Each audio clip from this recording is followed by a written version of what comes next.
Hello પ્રિય વિદ્યાર્થી મિત્રો, કેમ છે? મજામાં? આજે ઈ ગુજરાતી શાળામાં ધોરણ 12 આંકડાશાસ્ત્ર વિષય સાથે પ્રથમ એપિસોડમાં આપનું હાર્દિક સ્વાગત છે. આજે આપણે જે આંકડાશાસ્ત્ર વિષય ધોરણ 12 નો અભ્યાસ જે કરવા જઈ રહ્યા છે એના માટે સૌપ્રથમ તમને એક વસ્તુ જણાવતા આનંદ થશે કે આપણે આજે પ્રકરણ 1 સૂચક આંક શીખવા જઈ રહ્યા છીએ, જેમાં શરૂઆતમાં પહેલા જે તમને અહીંયા આ જે વસ્તુ તમને આપેલી છે એ જે આ ચેપ્ટરનો ગુણ ભારાંક તમને આપેલો છે. પહેલા શરૂઆતમાં આપણે એક વસ્તુ એ શીખીએ કે ધોરણ 12માં ભાગ 1માં જે ચાર ચેપ્ટરો છે એ ચાર ચેપ્ટર વિશે થોડીક પ્રાથમિક માહિતી તમને આપી દઈએ, ત્યારબાદ આપણે આગળ પ્રથમ ચેપ્ટરમાં આપણે જઈએ. તો અહીંયા શરૂઆતમાં આંકડાશાસ્ત્ર ધોરણ 12 આંકડાશાસ્ત્ર ધોરણ 12 જે વિશે આપણે અભ્યાસ કરવાના છીએ એમાં પ્રકરણ નંબર 1 જેનું નામ છે સૂચક આંક. આ જે ચેપ્ટર સૂચક આંક પ્રથમ ચેપ્ટર, એમાં જે આપણે કુલ 12 માર્ક્સનું તમારે વાર્ષિક પરીક્ષામાં પૂછાય છે અને 12 માર્ક્સમાં કેવી રીતે કયા વિભાગમાં કેટલા માર્ક્સનું પૂછાય છે એ પણ આપણા માટે તૈયાર જ છે. એ હમણાં હું તમને સમજાવું. ત્યારબાદ ચેપ્ટર નંબર 2 ની વાત કરીએ તો ચેપ્ટર નંબર 2 છે સુરેખ સહસંબંધ. બરાબર, એ સુરેખ સહસંબંધ એમાં પણ 12 માર્ક્સનું તમારે પરીક્ષામાં પૂછાય છે. ચેપ્ટર નંબર 3 ની વાત કરીએ તો ચેપ્ટર નંબર 3 જે છે એ છે સુરેખ નિયત સંબંધ.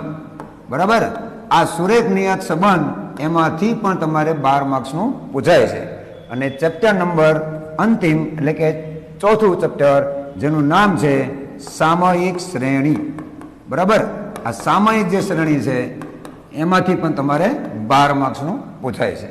એટલે ચાર ચેપ્ટર 12 માર્ક્સના, એટલે કુલ આપણો જે આંકડાશાસ્ત્ર વિષયનો પ્રથમ ભાગ જેમાંથી કુલ 48 માર્ક્સનું આપણે તૈયાર કરવાનું છે.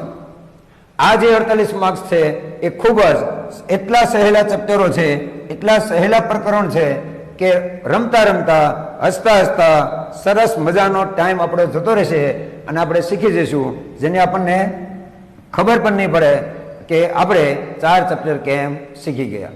તો હવે આ 4 ચેપ્ટરમાંથી આપણે શીખવા જઈ રહ્યા છીએ ચેપ્ટર નંબર 1 પ્રકરણ 1 સૂચક આંક. હવે તમને અહીંયા એક વસ્તુ ક્લિયર કરાવું કે હવે જે આપણને ગુણ ભારાંક જે આપેલો છે, ગુણ ભારાંક અહીંયા તમને આપેલો છે ગુણ ભાર. બરાબર, તો વિભાગ એ એમસીક્યુ 1 માર્ક્સનો તમારે એમસીક્યુ પૂછાય છે, એક એમસીક્યુ. બરાબર, અહીંયા જે તમને કાઉન્સમાં જે વસ્તુ આપેલી છે કાઉન્સની અંદર એ તમારા માર્ક્સ બતાવે છે અને બહાર જે તમને આપેલા છે એ તમારા પ્રશ્નોના નંબર બતાવે, એટલે કે કેટલા પ્રશ્નો પૂછાય છે એ તમને બતાવે છે. તો અહીંયા શરૂઆતમાં પહેલો એ વિભાગ છે એમસીક્યુ પૂછાય છે 1 માર્ક્સનો. ત્યારબાદ વિભાગ બી શોર્ટ ક્વેશ્ચન તમારે પૂછાય છે એક વાક્યમાં. બરાબર, એ પણ તમારો એક પૂછાય છે 1 માર્ક્સનો. ત્યારબાદ વિભાગ સીમાં 2 માર્ક્સનો દાખલો તમારે પૂછાય છે, એક દાખલો. બરાબર, જે પ્રશ્ન નંબર 21 હોય છે. વિભાગ સીમાં પહેલો જ પ્રશ્ન આપણે ચેપ્ટર નંબર 1 માંથી પૂછાય છે. ત્યારબાદ વિભાગ ડી 3 માર્ક્સનો એક દાખલો તમારે પરીક્ષામાં પૂછાય છે. એ પણ આપણે શીખીશું કયા કયા 3 માર્ક્સના દાખલા પૂછાય, કયા પૂછાણા છે બોર્ડમાં, અત્યાર સુધીમાં જે બોર્ડમાં દાખલા પૂછાયા છે એની વિશે પણ આપણે થોડી ચર્ચા કરીશું. જ્યારે આપણે દાખલા ગણીશું ત્યારે તમને એ સાથે જ લખેલું તમને આપીશું કે કયા દાખલા અત્યાર સુધીમાં બોર્ડમાં પૂછાયા છે, કેવી રીતે પૂછાયા છે, આ લોકો એમાં શું ફેરફાર કરીને પૂછે છે એ પણ આપણે શીખીશું. બરાબર, ત્યારબાદ આગળ વધીએ તો વિભાગ એફ. તમને પ્રશ્ન થશે કે સર વિભાગ ઈ તો ભૂલી ગયા, પણ વિભાગ ઈ ભૂલી ગયા નથી. વિભાગ ઈમાં ચેપ્ટર નંબર 1 નું કશું આવતું જ નથી. પણ સાથે સાથે તમને બીજી એક વાત કરી દઉં કે જે વિભાગ ઈ છે ને એ વિભાગ ઈમાં પ્રથમ ભાગ આપણો આંકડાશાસ્ત્ર વિષયનો પ્રથમ ભાગ જે 4 ચેપ્ટર મેં તમને જે હમણાં બતાવ્યા એ 4 ચેપ્ટરમાંથી એક પણ ચેપ્ટરનું વિભાગ ઈમાં પૂછાતું નથી. એટલે આપણો વિભાગ ઈ જ્યાં સુધી પ્રથમ ભાગ આ 4 ચેપ્ટર આપણા પૂરા ન થાય ત્યાં સુધી આપણે વિભાગ ઈમાં એક પણ દાખલો આવશે નહીં. બરાબર, અને પછી આવે છે અંતિમ વિભાગ, વિભાગ એફ. એટલે વિભાગ એફમાં એક દાખલો તમારો 5 માર્ક્સનો પૂછાય છે. એ જે 5 માર્ક્સનો દાખલો પૂછાય એમાં કુલ 3 રીત તમને દાખલામાં આપેલી છે. એ 3 રીતને આધારે જ પરીક્ષામાં તમારે પૂછાય છે. એ 3 રીતમાંથી અત્યારે હાલની પરિસ્થિતિ પ્રમાણે જે આ વર્ષે જે એક્ઝામ આપી છે બરાબર, એ લોકોએ અત્યારે 70-30% રેશિયોમાં એમાં ફક્ત એક જ રીતનો ઉપયોગ કરેલો હતો, પરંતુ આપણે 3 રીત શીખવાના છીએ અને ટોટલ તમે જો કાઉન્ટિંગ કરો તો કુલ 12 માર્ક્સ તમારે એક્ઝામમાં પૂછાય છે. 12 માર્ક્સનું ચેપ્ટર નંબર 1 માંથી પૂછાય છે. હવે આપણે પ્રશ્ન એ છે કે સર આપણે ચેપ્ટરની શરૂઆત તો કરીએ, પણ ચેપ્ટરની શરૂઆતની સાથે સાથે એક બીજી વસ્તુ કે આપણું ચેપ્ટરનું જે નામ છે ને એ ચેપ્ટરનું નામ આપણે થોડુંક પ્રેક્ટિકલી આપણે સમજી લઈએ. સૂચક આંક, બરાબર, એને ઇંગ્લિશમાં કહેવાય ઇન્ડેક્સ નંબર. હવે આ સૂચક આંક જે છે એનો આપણે પ્રેક્ટિકલી સમજીએ તો એના માટે સમજવા માટે એક વસ્તુ ખાસ હું તમને અહીંયા શીખવાડું, ધ્યાન રાખજો કે સૂચક આંકનો મતલબ શું થાય. તો હવે તમે કલ્પના કરો કે આપણી પાસે, ધારો કે હું તમને 2 વર્ષનો એક રેકોર્ડ આપું. ફોર એક્ઝામ્પલ આપણી પાસે 2007 છે અને અત્યારે નાવ કયું વર્ષ ચાલે છે? 2021. 14 વર્ષનો વચ્ચે ગાળો છે. તો 2007માં હું તમને ઉદાહરણ આપીને તમને હું લઈ જઈશ ક્યાં? સૂચક આંકમાં, કે ભાઈ સૂચક આંક એટલે શું થાય, બરાબર. તો 2007માં આપણે ફોર એક્ઝામ્પલ તેલના ડબ્બાનો ભાવ આપણે ધારો કે ધારી લઈએ તેલના ડબ્બાનો ભાવ 1200 રૂપિયા છે. કેટલા રૂપિયા છે? 1200 રૂપિયા. હવે એ તેલના ડબ્બાનો ભાવ 1200 રૂપિયા ક્યારે? 2007માં. ક્યારે? 2007માં. તો 2007માં એક તેલના ડબ્બાનો ભાવ 1200 રૂપિયા છે. ત્યારબાદ હવે 2021માં એ ડબ્બાનો ભાવ અહીંયા આપણે 2400 રૂપિયા ગણીએ. ધ્યાનથી જોજો. 2007માં તેલના ડબ્બાનો ભાવ તો કે 1200 રૂપિયા, 2021માં તેલના ડબ્બાનો ભાવ 2400 રૂપિયા. કેટલો ભાવ થઈ ગયો? તો આપણે સીધીને શોર્ટકટ ભાષામાં કહીશું, સરળતા એક આપણી ભાષામાં કે ભાઈ ડબલ થઈ ગયા, બરાબર. ડબલ થઈ ગયા એટલે શું ડબલ થઈ ગયા? તો કે તેલના ભાવ ડબલ થઈ ગયા. ડબલ એટલે 1200 રૂપિયા હતા, બીજા 1200 રૂપિયા વધી ગયા એટલે 2400 રૂપિયા થઈ ગયા. આ જે તમે બોલ્યા ને, તમે જે આન્સર આપો ને કે ભાઈ ડબલ થઈ ગયા, એ ડબલ થઈ ગયાનો જવાબ આપણે આંકડાશાસ્ત્રની દ્રષ્ટિએ જો આપીએ તો એ જવાબ જે મળે છે ને એને સૂચક આંક કહેવાય. શું કહેવાય? સૂચક આંક. કેટલો વધ્યો? હવે સૂચક આંકની ભાષામાં આપણે જવાબ આપીએ કેટલો વધ્યો? તો અત્યારે ચાલુ વર્ષનો ભાવ કેટલો છે? તો કે 2400. અને આપણે ભૂતકાળનું જે 2007 વર્ષ લીધું એમાં કેટલો ભાવ બતાવે છે? તો કે 1200. બરાબર. તો તમારે 2400 ભાગ્યા 1200 કરવાના. 2400 ભાગ્યા 1200 અને એને ટકાવારીમાં રૂપાંતર કરવાનું એટલે 100. હવે તમે ભાગ ઉડાડો. 1200 ગુણ્યા 2 એટલે 2400, 2 ગુણ્યા 100 એટલે 200. 200 ગણો ભાવ વધ્યો એમ કહેવાય, બરાબર. તો આ જે 200 મળ્યું ને, 200, એને સૂચક આંક કહેવાય, બરાબર. એટલે આધાર વર્ષ, આને આધાર વર્ષ કહેવાય. તમે અત્યારે હાલના ભાવ તેલના ડબ્બાની સરખામણી જે કરી, એ તેલના ડબ્બાની સરખામણી તમે કયા વર્ષ સાથે કરી? તો કે 2007. તો 2007 છે ને, એ 2007 આપણે આધાર વર્ષ તરીકે લીધું કહેવાય. શું કહેવાય? આધાર વર્ષ. અને અત્યારે આ જે વર્ષ ચાલે છે એ કયું વર્ષ કહેવાય? ચાલુ વર્ષ.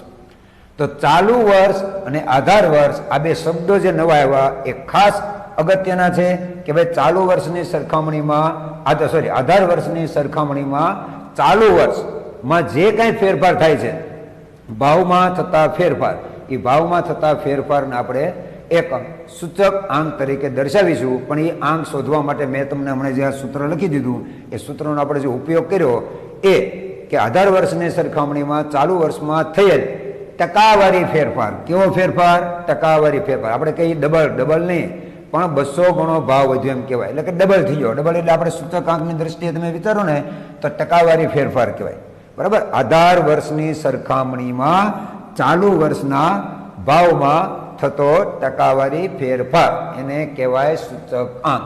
એટલે આપણે ઘણી વખત એવું કહીએ છીએ કે ભાઈ મોંઘવારી ખૂબ જ વધી ગઈ. એ મોંઘવારી જે વધી ગઈ એવું આપણે કહીએ છીએ, પણ કેટલી મોંઘવારી વધી એવું આપણે એનો આંકડાનો તાળો મેળવતા નથી. પણ એ આંકડાનો તાળો મેળવવા માટે આપણે શેનો ઉપયોગ કરવાનો? તો કે સૂચક આંક, બરાબર. આ સૂચક આંક વિશે આપણે માહિતી મેળવવાની છે.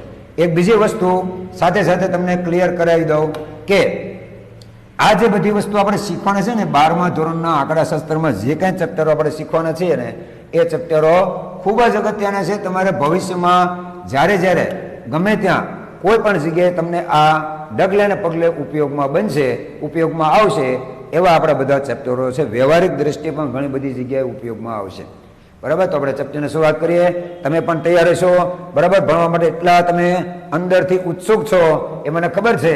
એટલે એની સાથે સાથે જ આપણે અત્યારે હવે આગળ શરૂઆત કરીએ. પ્રસ્તાવનાથી ભણવાની શરૂઆત કરીએ. એની સાથે સાથે તમે ધ્યાનથી દરેકે દરેક મુદ્દા પોઈન્ટ ટુ પોઈન્ટ વ્યવસ્થિત, બરાબર, એને શીખવાનો પ્રયત્ન કરજો.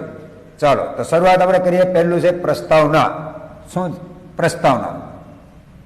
તો પ્રસ્તાવનામાં પહેલા આપણે જોઈએ સમયના પરિવર્તન સાથે, સમયના પરિવર્તન સાથે વસ્તુની કિંમત, રાષ્ટ્રીય આવક, પુરવઠો, ઉત્પાદન, રોજગારી, બેરોજગારી, આયાત નિકાસ, જીવન નિર્વાહનો ખર્ચ, દેશની માનવ વસ્તી, જન્મદર, મૃત્યુદર, દરેકે દરેક ક્ષેત્રે જેટલા તમને આપ્યા છે એ બધા જેમ જેમ સમય આગળ જતો જાય, જેમ જેમ સમય પસાર થતો જાય એમ એમ એનામાં પરિવર્તન આવે. પરિવર્તન આવે એટલે કિંમત, વસ્તુની કિંમત. મેં હમણાં તમને જે જસ્ટ ઉદાહરણ આપ્યું કે ભાઈ 2007માં તેલના ડબ્બાની કિંમત આ હતી, હાલમાં તેલના ડબ્બાની કિંમત આ થઈ. તમે ભૂતકાળના કોઈ પણ વર્ષની રાષ્ટ્રીય આવક સરખાવો, અત્યારની રાષ્ટ્રીય આવક સરખાવો, પુરવઠો, ઉત્પાદન, રોજગારી, દરેકે દરેકના આંકડા તમે જો કોઈ ભૂતકાળના વર્ષની સાથે ચાલુ વર્ષના આંકડા સાથે તમે જ્યારે સરખાવો છો ત્યારે એમાં ઘણા બધા ફેરફારો થતા હોય છે. એ જે ફેરફારો થાય છે, આવા ફેરફારોની જાણકારી જ્યારે આપણે મેળવીએ ત્યારે ભવિષ્યમાં આપણે કયા પ્રકારનું આયોજન કરવું જોઈએ એના માટેની યોગ્યતા આપણને પ્રાપ્ત થાય છે. એટલે કે આવનારા ભવિષ્યમાં આપણે કેવી રીતનું આયોજન કરવું જોઈએ એ આયોજનનું આપણને સરસ મજાનું એક પરિણામ મળે છે. એટલે આ જે સમયના પરિવર્તનની સાથે દરેકે દરેક ક્ષેત્રમાં જે વસ્તુની કિંમત હોય, રાષ્ટ્રીય આવક હોય, કોઈ પણ ક્ષેત્ર હોય, એમાં જે સતત ફેરફાર થતા રહેલા છે એ ફેરફારોની જાણકારી આપણને ભવિષ્યમાં ખૂબ જ ઉપયોગી બને છે અને આપણને આયોજન કરવા માટે, યોગ્ય આયોજન કરવા માટે પ્રેરે છે. તો આ એક ખાસ યાદ રાખજો. આવી રીતે જ્યારે કોઈ ચલ રાશિમાં બે ભિન્ન સમયે, કોઈ ચલ રાશિ એટલે આપણે જે તેલના ડબ્બાની કિંમત લીધી એને ચલ કહેવાય. જે કિંમતમાં ફેરફાર થાય એને શું કહેવાય? ચલ કહેવાય. કિંમતમાં ફેરફાર થાય એને ચલ કહેવાય. આવી કોઈ પણ બે ચલ રાશિ તમારે લેવાની, એના બે ભિન્ન સમયે, અલગ અલગ સમયે જે કાંઈ ફેરફાર થાય એને દર્શાવવા માટે આપણી પાસે બે રીત છે. હમણાં મેં તમને જે તેલના ડબ્બાની વાત કરી કે ભાઈ 2007માં તેલના ડબ્બાની કિંમત 1200 રૂપિયા હતી, 2021માં તેલના ડબ્બાની કિંમત 2400 થઈ, બરાબર? ત્યારબાદ આગળ આ આપણે તેલની વાત કરી. હવે આપણે એક ઘઉંનું ધારો કે ઉદાહરણ લઈ લઈએ, બરાબર?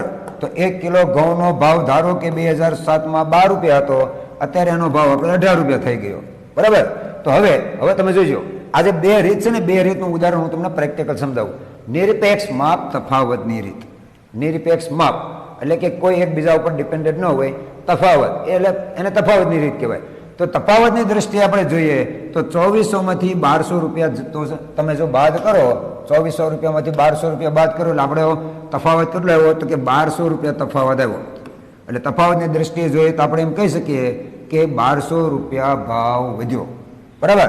તો ઘઉંની દ્રષ્ટિએ જોઈએ તો 18માંથી 12 બાદ કરો, તો 18માંથી 12 બાદ કરો એટલે 6 રૂપિયા ભાવ વધ્યો. કિલો દીઠ ભાવ 6 રૂપિયા વધ્યો, બરાબર? એ પણ આ તફાવતની રીત જ હતી. તો તફાવતની રીતે આ આપણો ફેરફાર જોવા મળ્યો, બરાબર? હવે આપણે આગળ વધીએ તો આગળ વધવાની સાથે સાથે આપણે હવે બીજો ફેરફાર જોઈએ, સાપેક્ષ માપ, જેનું બીજું નામ છે ગુણોત્તર. ગુણોત્તરનો મતલબ એવો થાય અંશ અને છેદ, અંશ અને છેદ. તો હવે તમે જે આ ચાલુ વર્ષના ભાવમાંથી તમે આધાર વર્ષનો ભાવ બાદ કર્યો, એ બે વચ્ચે જે તફાવત કર્યો એ તફાવતની જગ્યાએ હવે આપણે શું કરીશું? તો કે ભાગાકાર કરીશું. શું કરીશું? ભાગાકાર. 2400 ભાગ્યા 1200 અને અહીંયા તમે 18 ભાગ્યા 12 કરો. તો હવે તમે ભાગાકાર કરો, 12 દૂને 24 એટલે 2, અહીંયા 2 તફાવત આવ્યો, સોરી ભાગાકાર આવ્યો, બરાબર? અને 18 ભાગ્યા 12 કરો એટલે 12 એકા 12 અને 6 વધે, 12 એકા 12 હશે, બીજા 12 એકા 12, 18 ભાગ્યા 12, 12 એકા 12, 6 વધ્યા મીંડું 12 પંચા 60 એટલે 1.5. ક્લિયર? અહીંયા 2 ગણો ભાવ વધ્યો એવું કહી શકીએ, અહીંયા 1.5 ગણો ભાવ વધ્યો એવું કહી શકીએ. દોઢ ગણો એટલે 18 રૂપિયા 12 રૂપિયા હતો એના અડધા બીજા કરો એટલે 6 ઉમેરી દો એટલે 1800 થઈ ગયા, 18 થઈ ગયા. એટલે આ તફાવતની દ્રષ્ટિએ અને આ ભાગાકારની દ્રષ્ટિએ, ગુણોત્તરની દ્રષ્ટિએ તો બંનેમાં જવાબ અલગ અલગ આવ્યો. જો બરાબર, બંનેમાં જવાબ અલગ અલગ આવ્યો. તેલનો ભાવ કેટલો વધ્યો તો કે 1200 રૂપિયા. અહીંયા તેલનો ભાવ કેટલો વધ્યો તો કે 2 ગણો. બરાબર, 2 ગણો. અહીંયા તેલનો ભાવ ઘઉંનો ભાવ કેટલો વધ્યો કિલોએ તો કે 6 રૂપિયા. આ રૂપિયામાં તમને જવાબ મળ્યો. અહીંયા કેટલો વધ્યો તો કે 1.5 ગણો. બરાબર, આ જે છે ને એને ગુણોત્તરની રીત કહેવાય અને પેલાને કહેવાય નિરપેક્ષ માપ એટલે કે તફાવતની રીત કહેવાય. બરાબર, તો આવી રીતે બે વસ્તુના ભાવમાં થતા ફેરફારને શોધવા માટે આપણે બે રીતનો ઉપયોગ કરીએ છીએ. એ બે રીતનો ઉપયોગ કરીએ ત્યારે આ જે બે રીત છે એમાંથી આપણે જે બીજી રીત છે એ બીજી રીતનો આપણે અભ્યાસ કરવાના છીએ. સાપેક્ષ માપની રીત એટલે કે સાપેક્ષ ફેરફાર. એને શું કહેવાય? સાપેક્ષ ફેરફાર. કોઈ પણ ચલ રાશિના બે જુદા જુદા સમય એટલે 2007 2014 ક્લિયર મૂલ્ય એટલે કે એની કિંમત થતો ફેરફાર એટલે હમણાં આપણે જે ફેરફાર કર્યો એકમાં 2 આવ્યા એકમાં 1.5 આવ્યો. બરાબર, ના ગુણોત્તરને શું કહેવાય? સાપેક્ષ ફેરફાર. એટલે આપણને જે 2 જવાબ મળ્યો એકમાં 1.5 મળ્યો 1.5 એને શું કહેવાય? ગુણોત્તરને સાપેક્ષ ફેરફાર કહેવાય. અને આ સાપેક્ષ ફેરફાર જે છે એ મુખ્યત્વે કેટલા પ્રકારના હોય? 2 પ્રકારના હોય. કયા કયા? તો કે જો તમે ભાવ લો, વસ્તુનો ભાવ તો ભાવ સાપેક્ષ કહેવાય, અને વસ્તુનો જથ્થો લો તો જથ્થા સાપેક્ષ કહેવાય. ભાવ સાપેક્ષ, જથ્થા સાપેક્ષ. આખા ચેપ્ટરમાં તમારે 2 જ વસ્તુ શીખવાની છે, ભાવ અને જથ્થો. બરાબર, તમને વસ્તુનો ભાવ આપ્યો હોય 2 સમયનો તો તમારે ભાવ સાપેક્ષ શોધવાનો, અને જથ્થો આપ્યો હોય 2007 ને 2014 નો. બરાબર, તો એને જથ્થા સાપેક્ષ કહેવાય. તો ભાવ સાપેક્ષ અને જથ્થા સાપેક્ષનો આપણે આગળ વધીએ. બરાબર, એના માટે બીજું એક સૂત્ર મતલબ બીજા એક કન્ટેન્ટ છે એ આપણે આગળ શીખીએ. ચાલો, તો હવે એના માટે આગળ સૂત્ર આપણે નેક્સ્ટ. ચાલો, ભાવ સાપેક્ષ આવી ગયો. કોઈ પણ ચલ આગળ આપણે આવી ગયું. આની આ જ ડેફિનેશન આગળ આપણે આવી ગઈ છે. કોઈ પણ ચલ રાશિના બે જુદા જુદા ભાવ. હવે અહીંયા ભાવ હતો, આગળ આપણે મૂલ્ય આપ્યું હતું. બરાબર, તો જુદા જુદા ભાવના મૂલ્યમાં થતા ફેરફારના ગુણોત્તરને મૂલ્યમાં થતા ફેરફારના ગુણોત્તરને શું કહેવાય? ભાવ સાપેક્ષ. આની આ જ ડેફિનેશન, આની આ જ વ્યાખ્યા નીચે તમને જથ્થા સાપેક્ષમાં આપી છે. અહીંયા તમને ભાવ આપ્યું છે, ભાવની જગ્યાએ તમને જથ્થો આપેલો છે. બરાબર, પેલો કોઈ પણ બે ચલ રાશિ હોય એને જુદા જુદા ભાવમાં જે ફેરફાર થાય છે એને ભાવમાં થતા ફેરફારના ગુણોત્તરને ભાવ સાપેક્ષ કહેવાય. તો અહીંયા જથ્થાના મૂલ્યમાં થતા ફેરફારના ગુણોત્તરને જથ્થા સાપેક્ષ કહેવાય. અને ભાવ સાપેક્ષને આપણે શોધવું હોય તો એનું સૂત્ર શું? તો કે P1/P0. હવે હું તમને 1-0 નો ઇતિહાસ જણાવું. 1-0 અહીંયા સર તમે P1 ને P0 કેમ લીધું? P તો સમજ્યા, ચલો કે ભાઈ વસ્તુની કિંમતને પ્રાઇસ કહેવાય એટલે આપણે P, ઓકે, નો ડાઉટ. પણ 1 અને 0 નો ઇતિહાસ શું એ આપણે શીખીએ. તો 1 અને 0 નો ઇતિહાસ એવો છે કે તમે હમણાં જે 2021 લીધા હતા, 2021 એ 2021 નો જે ભાવ હતો ને એને સંકેતમાં 1 વડે દર્શાવાય, અને 2007 નો જે ભાવ હતો ને એને સંકેતમાં 0 વડે દર્શાવાય. બરાબર, તો 2021 નો ભાવ એટલે એને P1 કહેવાય, અને 2007 નો ભાવ એટલે એને P0 કહેવાય. એટલે જ્યારે તમે આધાર વર્ષ કહેવાય. આધાર વર્ષ જ્યારે તમે લ્યો ને ત્યારે એને 0 વડે દર્શાવવાનું, અને ચાલુ વર્ષને 1 વડે દર્શાવવાનું. ખ્યાલ આવી ગયો? મગજમાં ઉતરો? Do you understand? આધાર વર્ષ, ભૂતકાળનું વર્ષ એટલે 0, ચાલુ વર્ષ એટલે 1. ક્લિયર? અહીંયા જો કે મેં તમને ચોખવટ કરેલી જ છે. P એટલે પ્રાઇસ, ભાવ, કિંમત જે તમે ગણો તે, અને 1 એટલે ચાલુ વર્ષ. તો ચાલુ વર્ષનો ભાવ એટલે P1 અને આધાર વર્ષનો ભાવ એટલે P0. ક્લિયર? અને બંનેનો ગુણોત્તર આપણે 2400/1200 લીધા હતા. એ 2400/1200 એટલે એને કહેવાય 2. બરાબર, P1 2400 અને P0 1200. Clear? Do you understand? ચાલો આગળ વધીએ. તો આગળ વધીએ એની સાથે સાથે એક બીજી વસ્તુ કે જે તમે અહીંયા P વસ્તુ શીખ્યા છો, ભાવ સાપેક્ષ. બરાબર, સેમ કોપી નીચે તમને આપી છે જથ્થા સાપેક્ષ. શું આપ્યું છે? જથ્થા સાપેક્ષ. ભાવના મૂલ્યમાં થતો ફેરફાર તો જથ્થાના મૂલ્યમાં થતો ફેરફાર. અહીંયા ગુણોત્તરને ભાવ સાપેક્ષ કહેવાય, અહીં જથ્થા સાપેક્ષ કહેવાય. અહીંયા ભાવ સાપેક્ષની જગ્યાએ આપણે જથ્થા સાપેક્ષનું સૂત્ર મૂકીશું. હવે એ તો સમજ્યા કે સર તમે ભાવને પ્રાઇસ તરીકે લીધું તો સર અહીંયા તો હવે તમને ક્યુ આપ્યું છે, Q1/Q0 આપ્યું છે. તો ક્યુ મીન્સ એટલે ક્વોન્ટિટી. શું થાય? ક્વોન્ટિટી. બરાબર, વસ્તુની ક્વોન્ટિટી, કેટલી વસ્તુ છે એનો જથ્થો, એટલે ક્વોન્ટિટીનો આપણે ક્યુ લેવાનો. શું લેવાનો? ક્યુ. હવે એમાં ચાલુ વર્ષ હોય તો 1 લખવાનું અને આધાર વર્ષ હોય તો 0 લખવાનું. Q1 Q0 ખ્યાલ આવી ગયો તમને? ક્લિયર થઈ ગયું? મગજમાં ઉતરું? ચાલો હવે આગળ વધીએ. આપણે આગળ વધવાની સાથે સાથે એક વસ્તુ ફરીવાર પાછી આપણે રિપીટ કરીએ. પહેલા શરૂઆતમાં આપણે શું શીખ્યા? પ્રસ્તાવના. બરાબર, ત્યારબાદ આપણે શું શીખ્યા? યાદ કરો. યાદ આવશે? ઘડીક વારમાં ભૂલી ગયા તમે, ફટાફટ જોવો શું શીખ્યા, યાદ કરો. હજે નીચે કરું. હવે યાદ આવશે. પ્રસ્તાવના શીખ્યા આપણે. ત્યારબાદ આપણે શું શીખ્યા? સાપેક્ષ ફેરફાર. કેટલા પ્રકારના? 2. સાપેક્ષ પ્રકાર કેટલા? 2. ભાવ સાપેક્ષ અને જથ્થા સાપેક્ષ. ભાવ સાપેક્ષનું સૂત્ર P1/P0. જથ્થા સાપેક્ષનું સૂત્ર Q1/Q0. ક્લિયર? હવે 2 પ્રકારના આપણે સાપેક્ષ ફેરફાર જોયા. એ સાપેક્ષ જે ફેરફાર છે ને, સાપેક્ષ ફેરફાર એ પછી જથ્થાનો હોય કે ભાવનો હોય, પણ સાપેક્ષ ફેરફારને જ્યારે તમે ટકાવારીમાં દર્શાવો, બરાબર, સાપેક્ષ ફેરફાર ને ટકાવારીમાં દર્શાવતા મળતો અંક એને કહેવાય સૂચક આંક. સૂચક આંકની વ્યાખ્યા જો, કોઈ પણ ચલ રાશિમાં થતા, જો અહીંથી વાંચજો, સાપેક્ષ ફેરફારને ટકાવારીમાં દર્શાવતા મળતા માપને શું કહેવાય? સૂચક આંક. યાદ રહેશે? સાપેક્ષ ફેરફાર એટલે શું? તો કે જો વસ્તુ આપી હોય, કિંમત આપી હોય તો P1/P0, જથ્થો આપ્યો હોય તો Q1/Q0. બરાબર, એ જે P1/P0 મળ્યો ને એને ટકાવારીમાં ફેરવવાનું, ટકાવારીમાં દર્શાવવાનું. ટકાવારીમાં દર્શાવવાનું એટલે શું? તો કે P1/P0 ટકાવારીમાં દર્શાવો ગુણ્યા 100. આને કહેવાય સૂચક આંક. બરાબર, પણ આ જે તમે અહીંયા P લખ્યું છે ને એટલે ભાવનો સૂચક આંક કહેવાય, અને ત્યાં તમે P ની જગ્યાએ Q લખો ને તો જથ્થાનો સૂચકાંક કહેવાય. જે આપણે આગળનો પોઈન્ટ આપેલો છે, ભાવનો સૂચકાંક અને જથ્થાનો સૂચકાંક. ક્લિયર? તો સૂચકાંકની વ્યાખ્યા યાદ રાખજો. બોર્ડમાં ઘણી વખત પ્રશ્ન પૂછાઈ ગયો છે. સૂચકાંકની વ્યાખ્યા આપો. સૂચકાંક એટલે શું? ખ્યાલ આવે છે? તો એની વ્યાખ્યા તમારે આ લખવાની છે. સાપેક્ષ ફેરફારને ટકાવારીમાં દર્શાવતા મળતા માપને શું કહેવાય? સૂચક આંક.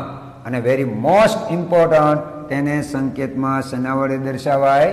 I વડે. શેના વડે દર્શાવાય? I વડે. I four index number. શું કહેવાય એને? Index number. I four index number. Clear? એટલે સૂચક આંક. ક્લિયર? રેડી? જો કે તમને વધારે બહુ કહેવાની કોઈ જરૂર નથી. તમને એક વસ્તુ નાનામાં નાની સમજાવવાથી તમે જો ઘણું બધું સમજી જતા હોય, બરાબર છે, તો આપણે આની વિશે વધારે વિસ્તૃત માહિતી ન કહેતા આગળ વધીએ. અહીંયા શરૂઆતમાં પહેલાં આપણે સાપેક્ષ ફેરફાર શીખ્યા. સાપેક્ષ ફેરફારની સાથે સાથે એના 2 પ્રકાર હતા, જથ્થા સાપેક્ષ અને ભાવ સાપેક્ષ. એ પણ આપણે વસ્તુ શીખ્યા. ત્યારબાદ સૂચકાંકની વ્યાખ્યા શીખ્યા. સૂચકાંકના પણ 2 પ્રકારો, ભાવનો સૂચકાંક અને જથ્થાનો સૂચકાંક. બરાબર, તો ભાવના સૂચકાંકમાં જો 2 જુદા જુદા સમયના ભાવમાં થતા સાપેક્ષ ફેરફારને ટકાવારીમાં દર્શાવતા માપને શું કહેવાય? ભાવનો સૂચકાંક. એની ડેફિનેશન તમારે પરીક્ષામાં પૂછાતી નથી, પણ તમે ખાસ યાદ રાખજો સૂત્ર. બરાબર, હવે આધાર વર્ષ માટે શું લેવાનું? P0 અને ચાલુ વર્ષ માટે લેવાનું P1. બરાબર, અને આપણું સૂત્ર સરસ મજાનું, ખૂબ જ સહેલું અને સરળ, જોતા જ આપણી આંખમાં આમ એટલું મસ્ત મજાનું શું કહેવાય ને, નૂર પૂરાઈ જાય એવું ભાવનો સૂચક આંક P1/P0 ગુણ્યા 100. આને ભાવ સાપેક્ષ કહેવાય અને આને ટકાવારી કહેવાય. ભાવ સાપેક્ષની ટકાવારી. હા, એક વસ્તુ બીજી યાદ આવી ગઈ મને. તમને છે ને દાખલામાં ઘણી જગ્યાએ સૂચક આંક એવું લખીને નહીં આપે. બરાબર, દાખલામાં ઘણી જગ્યાએ તમને સૂચક આંક એવું લખીને નહીં આપે. આ સૂચક આંકનો બીજો શબ્દ છે, કયો? ભાવ સાપેક્ષ ટકાવારી. બરાબર, સૂચક આંકનું બીજું નામ નોંધી રાખજો. વેરી મોસ્ટ ઇમ્પોર્ટન્ટ મુદ્દો છે, ટાંકી રાખજો, ગમે ત્યાં લખી રાખજો. સૂચકાંકનું બીજું નામ ભાવ સાપેક્ષ ટકાવારી. ભાવ સાપેક્ષ મીન્સ P1 ના છેદમાં P0, ટકાવારી એટલે ગુણ્યા 100. થઈ ગયું સૂચકાંકનું સૂત્ર. એટલે ઘણી જગ્યાએ દાખલામાં તમને સૂચકાંક નહીં આપે તો ત્યાં શું આપશે? ભાવ સાપેક્ષ ટકાવારી. એટલે આપણે સમજી જવાનું કે P1 ના છેદમાં P0 ગુણ્યા 100 એટલે કે સૂચકાંક તમને આપેલો હોય. બરાબર, અહીંયા તમને ફરીવાર પાછું ચોખવટ કરી છે. P1 બરાબર ચાલુ વર્ષનો ભાવ અને P0 એટલે દર વર્ષનો ભાવ. આખા દાખલામાં સૌથી અગત્યની વાત આ છે, P1 P0 Q1 Q0. 5 માર્ક્સનો જે દાખલો આપણે વિભાગ Fમાં શીખવાના છીએ એના માટે સૌથી વધારે મહત્વની વાત P1 P0 Q1 Q0. Clear? બરાબર, તો આગળ વધીએ. આ બે પ્રકારના સૂચકાંક. કયા બે પ્રકારના સૂચકાંક? ભાવનો સૂચકાંક અને જથ્થાનો સૂચકાંક. બરાબર, ચાલો તો અહીંયા ફરીવાર આગળ વધીએ. નેક્સ્ટ, ચાલો બંનેના સૂત્રો યાદ રહી જશે. મને એવી આશા છે કે તમને સૂત્ર સરસ મજાની રીતે યાદ રહી જશે. એક આ સૂત્ર ભાવ સાપેક્ષ, પછી જથ્થા સાપેક્ષ, એમાં તમે ગુણ્યા 100 કરી નાખો એટલે ભાવનો સૂચકાંક મળે, જથ્થાનો સૂચકાંક મળે. બરાબર, એમાં બીજું કોઈ વસ્તુ નવી છે નહીં. બરાબર, ચાલો તો આગળ વધીએ ફરીવાર પહેલેથી. નેક્સ્ટ, જથ્થાનો સૂચકાંક Q1 ના છેદમાં Q0 ગુણ્યા 100. ક્લિયર? હવે આવે છે નેક્સ્ટ, સામાન્ય સૂચકાંક. તો સામાન્ય સૂચકાંક, ચાલો હવે સામાન્ય સૂચકાંકનો મતલબ શું થાય એ તમને શોર્ટ એન્ડ સ્વીટ ભાષામાં સમજાવી દઉં. ઘણી વખત તમને એવું બને કે કોઈ એક વસ્તુનો ભાવ તમને આપે અને બે સમયની વસ્તુની કિંમત સાથે તમારે એને ટેલી કરવાનું હોય, કોઈ એક વસ્તુની સાથે. તો હવે તમને એક બીજો શબ્દ આપ્યો છે સરસ મજાનો, વાંચો. શું આપ્યું તમને? કોઈ પણ એક કે તેથી વધારે જ્યારે વસ્તુ તમને આપે ને, એક કરતાં વધુ વસ્તુ જ્યારે આપે અને એ જ્યારે વધારે વસ્તુ આપેલી હોય ત્યારે તમારે એને કોઈ ચાલુ સમયની કિંમતમાં જે કાંઈ ફેરફાર થયો હોય આધાર વર્ષની સરખામણીમાં, અને એ ફેરફાર જે થાય ને ત્યારે એને સમૂહનો સામાન્ય સૂચકાંક કહેવાય. બરાબર, એક કરતાં વધારે વસ્તુ જ્યારે આપે ત્યારે. તો એક વસ્તુનો શોધો તો એને શું કહેવાય? P1 ના છેદમાં P0. અને વધારે વસ્તુ હોય તો તમારે આગળ શું કરી દેવાનું? જેટલી વસ્તુ હોય એ બધાનો સરવાળો કરી નાખવાનો. સરવાળો એટલે સિગ્મા. બરાબર, અને જેટલી વસ્તુનો સરવાળો કર્યો હોય ને એટલી વસ્તુનો પાછું ભાગાકારી કરવાનો. 5 વસ્તુ હોય તો ભાગ્યા 5, 6 વસ્તુ હોય તો ભાગ્યા 6 અને પછી ગુણ્યા 100 કરવાના. બાકી જનરલી આપણે શું કરીએ છીએ? P1 ના છેદમાં P0 ગુણ્યા 100. નથી તમે સિગ્મા લખતા, નથી છેદમાં n લખતા. પણ અહીંયા સિગ્મા અને n લગાડવાની પાછળનું કારણ એવું કે વસ્તુ જ્યારે તમને એક કરતાં વધારે આપે ત્યારે તમારે આ પદ્ધતિનો ઉપયોગ કરવાનો. ક્લિયર? ચાલો, પરીક્ષામાં તમારે પૂછાય છે. એ ક્યાં પૂછાય છે એની પણ તમને સરસ મજાને અહીંયા ચોખવટ કરેલી છે. નોંધ તરીકે આપેલું છે, ઉત્પાદન, આયાત, નિકાસ, બેરોજગારી, ઔદ્યોગિક પેદાશ વગેરે જેવા સૂચકાંક જ્યારે શોધવાના હોય ત્યારે તમારે આ સૂત્રોનો ઉપયોગ કરવાનો હોય છે. બરાબર, જનરલી તમારે બે ટેક્સ્ટ બુકમાં તમને આપ્યા જ છે. સામાન્ય સૂચકાંકના દાખલા જ્યારે આવશે ત્યારે આપણે એના દાખલાનો ઉપયોગ કરીશું. એક કરતાં વધારે જ્યારે વસ્તુ આપે, બરાબર, ઘઉં, ચોખા, બાજરી, મકાઈ, આ જ્યારે ખોરાક, આ બધો ખોરાક અનાજ કહેવાય, એ જ્યારે ખોરાકનો સૂચકાંક શોધવાનો હોય ત્યારે આપણે આનો ઉપયોગ કરીશું, સામાન્ય સૂચકાંક. હવે આપણે આગળ વધીએ. તો આગળ વધવાની સાથે સાથે નીચે, ચાલો, વેરી મોસ્ટ ઇમ્પોર્ટન્ટ સવાલ, સૂચકાંકના લક્ષણો. બોર્ડમાં એક ને એક વર્ષે તમારા સવાલ પૂછાય જ છે અને સરસ રીતે અત્યારે જ તમે એને યાદ રાખી લેશો. એ સાથે હું તમને શીખવાડીશ અહીંયા અને તમારે જે રીતે વેરી મોસ્ટ ઇમ્પોર્ટન્ટ કરવું એ રીતે વેરી મોસ્ટ ઇમ્પોર્ટન્ટ કરજો. પણ સવાલ તમારે અહીંયા જ બેઠા બેઠા તૈયાર કરવાનો છે. રેડી? સૂચકાંકના લક્ષણો. ચાલો, સૂચકાંકના લક્ષણોમાં નંબર 1. આપણે એમ કહીએ કે ભાઈ આ સૂચકાંક છે, ઘણી કોઈ પણ વસ્તુ હોય ને લક્ષણો હોય, એમાં અહીંયા સૂચકાંકના પણ લક્ષણો છે. તો લક્ષણ નંબર 1, તે સાપેક્ષ માપ હોવાથી એકમથી મુક્ત છે. એને છે ને ઘાટા અક્ષરે લખેલું છે, જુઓ તમે, દેખાય છે? એ સાપેક્ષ માપ. સાપેક્ષ એટલે કોઈ ઉપર અપેક્ષા રાખે નહીં, એટલા માટે મુક્ત કહેવાય. એને એકમથી મુક્તનો સીધો અને સાદો મતલબ એવો કે જ્યારે તમે દાખલા ગણશો, સૂચકાંક શોધો એવું તમને દાખલામાં આપેલું છે, તમે જ્યારે દાખલો શોધીશો, જવાબ ત્યારે એનો જવાબ તમને ધારો કે I બરાબર 126.72 આવ્યું, I એટલે સૂચકાંક 126.72 આવ્યું, તો પછી અહીંયા પાછળ કોઈ પ્રકારનો આપણે એકમ લખતા નથી. કિલો, ગ્રામ, લીટર, મીટર, બરાબર, આવું કોઈ આપણે લખતા નથી. પાછળ કોઈ પ્રકારનો એકમ લખતા નથી. વાય, શા માટે, કેમ, તો કે આપણને પહેલું ગુણ લક્ષણ શું આપ્યું? એકમથી મુક્ત છે, એટલે આપણે પાછળ ક્યારેય એકમ લખશું નહીં. ફોર એક્ઝામ્પલ, હું તમને એક વાક્ય આપું, એ તમારે ખરા ખોટામાં પૂછાય છે, બરાબર? સવાલ તમારે 1 માર્ક્સનો ખરા ખોટામાં પૂછાય છે કે ભાઈ તેલનો ભાવ, બરાબર, તેલના ભાવનો સૂચક આંક, તેલના ભાવનો સૂચક આંક રૂપિયા 250 એટલે કે 250 છે. તેલના ભાવનો સૂચક આંક રૂપિયા 250 છે. ચાલો, આ વિધાન સાચું છે કે આ વિધાન ખોટું છે? હવે તમે કહો. તેલના ભાવનો સૂચકાંક 250 છે, સોરી, રૂપિયા 250 છે. વાક્ય સાચું છે ખોટું છે? તો આ વાક્ય સદંતર ખોટું છે. કેમ? તો કે અહીંયા તમને કયો શબ્દ આપ્યો છે? સૂચક આંક. તો પછી અહીંયા રૂપિયા શબ્દ આવે નહીં.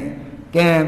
તો કે સૂચકાંક એકમથી મુક્ત છે, એટલે જ્યારે જ્યારે સૂચકાંક શબ્દ આપે ત્યારે આવા કોઈ એકમ આવશે નહીં. રૂપિયા 250 ન લખાય, એને ફક્ત એમ જ કહેવાય કે સૂચકાંક 250 છે. ક્લિયર? તો અહીંયા રૂપિયા શબ્દ આવે નહીં. શા માટે? એકમથી મુક્ત છે. પેલો લક્ષણ યાદ રહી ગયો, તે સાપેક્ષ માપ હોવાથી એકમથી મુક્ત છે. નેક્સ્ટ, તે તુલનાત્મક માપ છે. કેવું માપ છે? તુલનાત્મક. શા માટે તુલનાત્મક માપ? શા માટે? કારણ કે તમે જે સૂચકાંક શોધ્યું છે ને એ 2 વર્ષના સરખામણીની ઉપજ છે. તમે 2 વર્ષની સરખામણી કરી છે, 2007 અને 2014, સોરી 2021. તેલના ભાવ એકમાં 1200, એકમાં 2400, એ તમે 2 વર્ષની સરખામણી કરી છે ભાવની. એ જ્યારે ભાવની સરખામણી કરીને તમે જ્યારે એનો ગુણોત્તર શોધ્યો ને ત્યારે તમને એનો જન્મ થયો સૂચકાંકનો. એટલા માટે શું કહી શકાય કે તુલનાત્મક માપ છે. 2 વર્ષની તુલના કરી છે અને પછી એ માપ મળ્યું છે. રેડી? તો પહેલું લક્ષણ કયું? તે સાપેક્ષ માપ હોવાથી એકમથી મુક્ત છે, તે તુલનાત્મક માપ છે. ત્રીજું, ટકાવારી ફેરફાર દર્શાવતું માપ છે. કેવું છે? ટકાવારી ફેરફાર દર્શાવતું સાપેક્ષ માપ છે. આપણે જ્યારે P1/P0 લખીએ છીએ ત્યારે ખાલી સાપેક્ષ ફેરફાર કહેવાય, પણ એને આપણે પછી ટકાવારીમાં ફેરવીએ છીએ એટલે એને સાપેક્ષ માપ કહેવાય. પણ કેવું? ટકાવારીમાં ફેરફાર દર્શાવતું માપ. ત્યારબાદ આગળ નેક્સ્ટ, સરેરાશના બધા જ લક્ષણો એનામાં છે. તમે બધાનો સરવાળો કરો પછી ભાગાકાર કરો છો, બરાબર છે? તો એનો મતલબ શું થયો? એ સરેરાશ થયું. એટલે સરેરાશના બધા લક્ષણો એમાં આવે છે, એટલે એને સરેરાશ માપ કહેવાય. બરાબર? પહેલું એકમથી મુક્ત, બીજું તુલનાત્મક માપ, ત્રીજું સાપેક્ષ માપ. શા માટે? ટકાવારીમાં ફેરફાર દર્શાવે છે. ચોથું સરેરાશ માપ. રેડી? યાદ રહેશે? એકમથી મુક્ત, તુલનાત્મક માપ, પછી સાપેક્ષ માપ, સરેરાશ માપ. નેક્સ્ટ, ભારિત સરેરાશ માપ. ભારિત સરેરાશ એટલા માટે કે અમુક દાખલામાં જ્યારે આપણે દાખલો ગણીશું ને ત્યારે આવશે તમારે એક જીવન નિર્વાહ ખર્ચના સૂચકાંક આવશે. એવો એક પ્રકાર છે, જીવન નિર્વાહ ખર્ચનો સૂચકાંક શોધવાનો આવશે. ત્યારે એમાં ભાર આપવામાં આવે છે. બરાબર? કોઈ પણ વસ્તુ તમારા ઘરમાં કે મારા ઘરમાં કોઈ પણ વસ્તુ સૌથી વધારે વપરાતી હોય, સૌથી વધારે એનો વપરાશ થતો હોય તો આપણે એને 1 નંબર આપીએ છીએ. ફોર એક્ઝામ્પલ, 12મા ધોરણના વર્ગખંડમાં સૌથી હાઈએસ્ટ માર્ક્સ જેના આવે આપણે એને કયો નંબર આપીએ છીએ? 1લો નંબર. એનાથી ઓછા માર્ક્સ હોય મેરિટ લિસ્ટમાં તો એને કયો નંબર આપીએ છીએ? 2 નંબર. સેમ બેઠું આપણે ઘરમાં પણ થતું હોય કે જે વસ્તુ આપણે વધારે વપરાશ થતો હોય એને આપણે 1 નંબર આપીએ, એનાથી ઓછી વસ્તુનો વપરાશ થતો હોય તો એને 2 નંબર આપીએ. આજે ભાર આપવાની જે પદ્ધતિ છે ને એ ભાર આપવાની પદ્ધતિને કારણે એને ભારિત સરેરાશ માપ પણ કહેવામાં આવે છે. તુલનાત્મક માપ, સાપેક્ષ માપ, સરેરાશ માપ, ભારિત સરેરાશ માપ. નેક્સ્ટ, 2 ભિન્ન સમયની પરિસ્થિતિઓની જ્યારે ગુણોત્તર દ્વારા સરખામણી કરવામાં આવે છે એ પણ શું કહેવાય? સૂચકાંક જ કહેવાય. તમને 2 માર્ક્સમાં સવાલ જ્યારે પૂછાય, 2 માર્ક્સમાં જ સવાલ પૂછાય છે, એ પણ તમે નોટ કરી રાખજો. બીકોઝ 3 માર્ક્સમાં થિયરીમાં સૂચકાંકના લક્ષણો ક્યારેય પૂછાતા નથી. કેમ? તો કે 3 માર્ક્સના દાખલા પૂછાય છે. 2 માર્ક્સની થિયરીમાં જ આ વસ્તુ આવે છે, તો તમારે 2 માર્ક્સની થિયરીમાં 4 મુદ્દા લખવા. જ્યારે 4 મુદ્દા તમને યાદ રહી ગયા તો કે પહેલું તે સાપેક્ષ માપ હોવાથી કેવું માપ છે? એકમથી મૂક. બીજું તે તુલનાત્મક માપ છે. ત્રીજું ટકાવારી ફેરફાર દર્શાવતું સાપેક્ષ માપ છે. તે સરેરાશના બધા જ લક્ષણો ધરાવે છે, એટલે સરેરાશ માપ કહેવાય.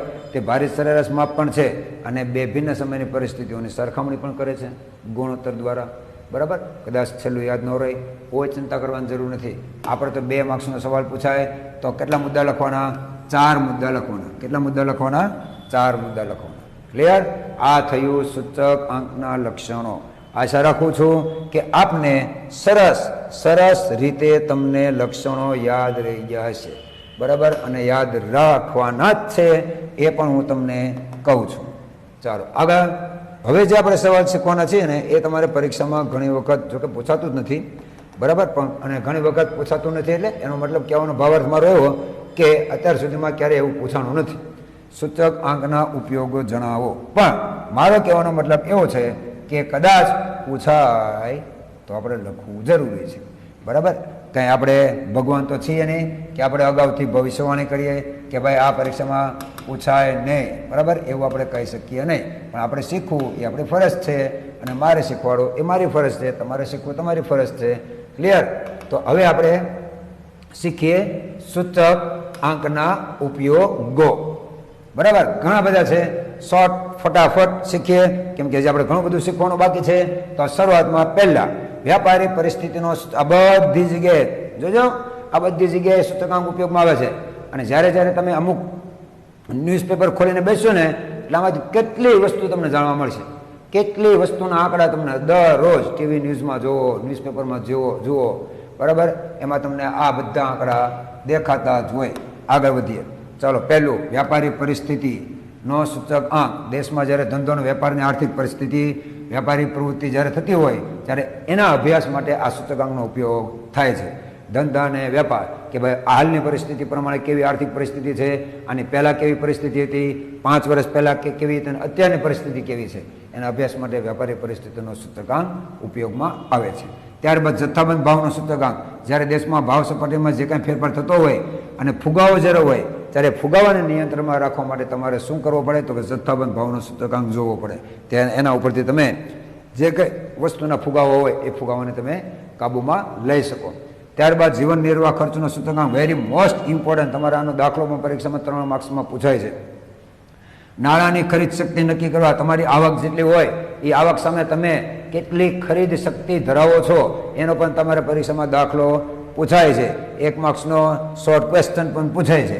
એ આગળ આવશે ત્યારે આપણે શીખીશું. પણ અહીંયા નાણાંની ખરીદ શક્તિ નક્કી કરવા માટે આવકની સામે તમે કેટલી ખરીદી કરવા માટે સક્ષમતા ધરાવો છો એના માટે તમારા સૂચકાંક શોધવાનો હોય છે. કર્મચારીનો પગાર, મોંઘવારી ભથ્થું, બોનસ, વાસ્તવિક વેતન. સરસ મજાનો દાખલો 3 માર્ક્સમાં પૂછાય છે. આની ગણતરી કરવા માટે પણ તમારે સૂચકાંક શોધવો પડે. જીવન નિર્વાહ ખર્ચનો સૂચકાંક. આમાંથી શોર્ટ ક્વેશ્ચન આ લોકો બનાવીને આપણને પૂછે. યાદ રાખજો. બરાબર? નાણાંની ખરીદ શક્તિ નક્કી કરવા માટે કર્મચારીના પગાર, મોંઘવારી ભથ્થું, બોનસ, વાસ્તવિક વેતન. સરકાર સૌથી વધારે જીવન નિર્વાહ ખર્ચનો ઉપયોગ વધારે કરે છે સૂચકાંક.